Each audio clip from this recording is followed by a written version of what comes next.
bringing you the best in New York Giants sports talk and entertainment. Oh, training camp.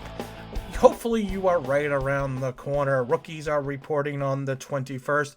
And if we see what happens with the Players Association and the league in reference to coronavirus and the testing and everything like that, we should have veterans reporting on the 28th. But you know what? When we take a look at the New York Giants, there are tons of question marks. Not just on the offensive side, but also on the defensive side. Is really only segments of the roster which I would say are set. And I don't even mean set, but have the pieces in place, and we have an A1, an A2, a 2. You know, like the running back situation, we know it's going to be Saquon Barkley, Dion Lewis, Wayne Gallman, maybe. Whoever else is going to be on the roster. You know, the receivers, we know who our starters are going to be, but we don't know who our backups going to be. But the biggest part of the team, I think right now, which is a puzzle, it's an enigma wrapped in a quagmire right now. That's going to be the offensive line. The offensive line is going to be the engine that runs this team. And I know that's kind of it's kind of a bland statement. It's like saying, well, offenses need to be, aggressive and deceptive. Well, of course they do. And the same with the offensive line. The offense is only going to go as far as the offensive line carries it. But the problem is we have so many different pieces to this puzzle. And really, I in some ways, only the guard position in my mind is set. And the issue is we need to open up holes for Saquon Barkley, and we need to protect our franchise quarterback in Daniel Jones. Now, if you take a look at the roster, we have Spencer Pulley, Nick Gates, Will Hernandez, Shane Lemieux, Kyler Murphy, Chad Slade, Kevin Zeidler, Cam Fleming, Tyler Haycroft, Matt Pert, Eric Smith, Nate Solder, Andrew Thomas. We have tons of pieces, and some of these pieces potentially, if placed in the right order, can help us move forward on the line itself. The line improved last year. A lot of people don't give the amount of credit they should to the offensive line. It did improve. It improved leaps and bounds from 2018. And now a lot of it can be with the mobility of Daniel Jones, but I also do think straight up pass blocking at times was a lot better. We had some issues with the run blocking. But you know what? I think a lot of the run blocking issues also fell on Daniel Jones because Saquon had some of his best games when Eli was behind center, only because Eli knew how to put his puzzle pieces in place and called the proper formation and called the proper plays to help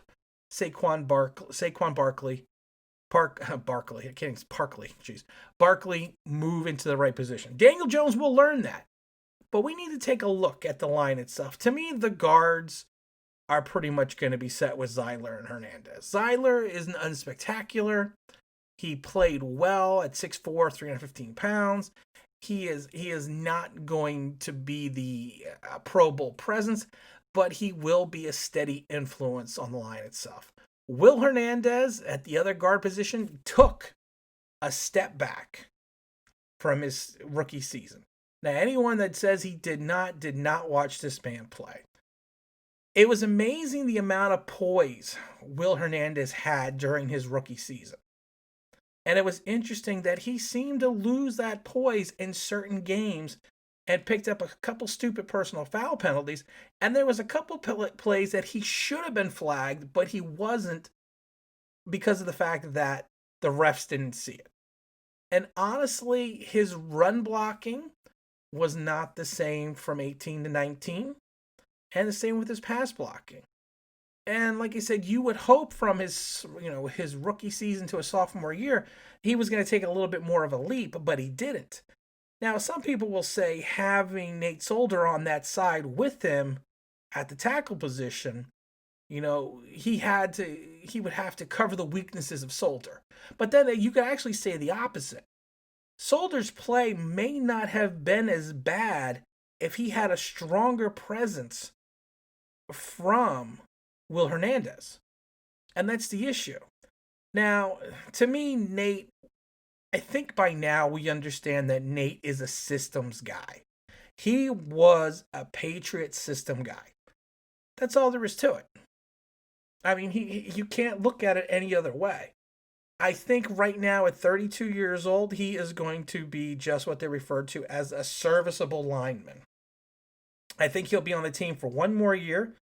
We could have waived him this year with the salary cap, the way it was set up, but we didn't. But I think he'll be on the team for one more year, and then we're going to hope some of the rookies we drafted this year are going to take his place. But then the question is also going to be the other tackle position. We all know the other tackle position is going to be Andrew Thomas. The only thing with Andrew Thomas is what side of the line is he going to be on? My issue had been, and I've said it before, I think we need to pair Andrew Thomas up with Will Hernandez. Now, Will Hernandez is will be the third year veteran now. And I think at this point in time, like I said, he needs to progress, and hopefully he can help progress Andrew Thomas. And if we get these two guys together and they perform well, we can have a extremely strong side, one side of the line be extremely strong, and have the ability to run the gap that way. Now, that would, of course, mean moving Nate Solder over to the other side with Kevin Zeitler, which I think is fine, because I think Zeitler can help Nate Solder because they're both veterans and they both understand their assignments and how the line play should work. And so I think, if anything, I think Zeitler can help Solder get back to not to where he was in New England, because he's never going to be that player, but I think he could be more serviceable and more manageable if we put him next to Kevin Zeitler. Now, the big question and the other puzzle pieces are going to be the center position. I know Spencer Pulley, we're expecting a lot from Spencer Pulley and Nick Gates. And that kind of worries me. You gotta, how much patience and how much faith can we put in with these two?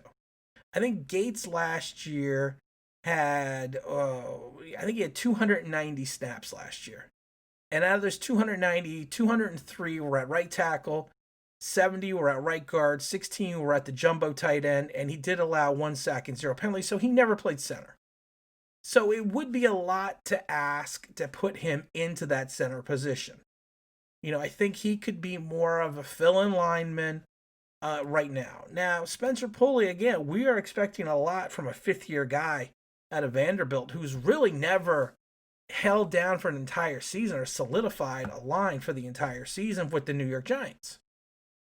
I mean, that's I think is going to be the issue. He's never, with the Giants, he has never shown that he can be a 16-game starter at the center position. And the guy is 27 years old. So, you kind of go into the fact, when you hit 27, it's one of those things that you kind of are what you are. And it's nothing bad about that. I mean, you can be what you can be. Yes, he did play in San Diego. He was named the starting center when Max Turk got suspended. And so he did play 16 games, but that's going back all the way to 17. And then he was waived in 18. He's played in 49 games, started 26. So my thing is, yes, I think he is going to, can he be a serviceable center? We have to go to figure that out. We have to go back to look at his body of work from San Diego in 17. I mean, that's 3 years ago. But I think, again, it's asking a lot of one player to come in and be in that center position, be the center of attention. And then we just have to kind of look and see, who else do we have on the roster? A lot of people said, well, we're gonna bring in Shane Lemieux. We're gonna bring in the rookie. Again, you're asking a rookie to come into the NFL and basically play center. I mean, we need to think about that really just for a minute. I mean, we're asking a kid that was a guard in college to come in and play center in the NFL. That's gonna be a big jump. And then a lot of people are high on the Matt Pert signing. I mean, drafting. I'm not. I haven't been, and I got blasted for it because I think he's too thin. He's too tall. Well, he's not too tall. He can't be too tall, but he's too thin at 310. He's got a small frame. He's got a slight frame. A lot of scouts were worried about his power and his ability to be effective in the run game. So, like I said, I think he's a project, and we can build him up and help him progress. I think he's, coming out of UConn, I think he's going to be a project player. A lot of people are projecting scouts that he probably won't be serviceable from at maybe year 2 or 3. And then we got to get into like someone like Cam Fleming. Cam Fleming, we've gone through before. We're not gonna beat the dead Cam Fleming horse. If you're bringing in Cam Fleming to be a backup, a jack of all trade offensive lineman, I have no problem with that. But if you think he's going to compete for a starting position after the fiasco not fiasco, but after his play in New England and his play with the Eagles, I think we got some problems on that end. So I think it's interesting, and we're going to get a better understanding of our line once training camps really get started. Because, like I said, maybe I'm wrong about Pert. I'm not saying Lemieux's not going to be a serviceable lineman his rookie season, but you're asking a guard at Oregon to come in and play center. So I think right now the missing piece of the puzzle is the center position. But I think we have other components and other pieces to have a very, not just a serviceable, but a very good offensive line. It's just going to take Jason Garrett and his line coaches to figure out exactly how to mesh the pieces and meld it all together. But again, this is Tim with Online Big Blue, bringing you the best in New York Giants sports talk and entertainment. We're going to be doing some other things, hopefully, and some special things once training camps get started. I want to get into it right now because I'm still trying to work out the logistics of it. If you could do us a favor, of course, and follow us on Twitter at OnlineBigBlue1. Or if you want, just drop us an email at onlinebigblue@gmail.com. We'd love to hear from you. And again, this is Tim with Online Big Blue, bringing you the best in New York Giants sports talk and entertainment. And as always, if you can if you can subscribe, if you can ring that bell, I think you know what that means. That would be awesome.